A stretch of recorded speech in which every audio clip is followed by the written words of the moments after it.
దేవుడికి ఇస్తున్న ఒక్కో రోజు చేసుకొస్తున్న పని మంచిదా, చాలా మంచిదా? మంచిదండి. వాక్యంలో నమ్మాలి.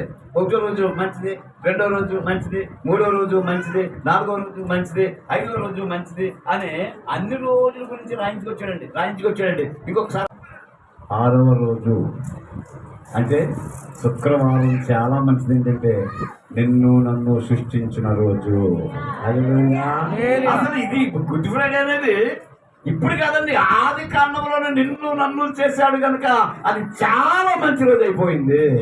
మన పుట్టినరోజు అనమాట. ప్రపంచంలో మానవ జాతి మనుష్యుడు పుట్టినరోజు శుక్రవారం. హల్లెలూయా, హల్లెలూయా. అందుచేత అది మంచి శుక్రవారం.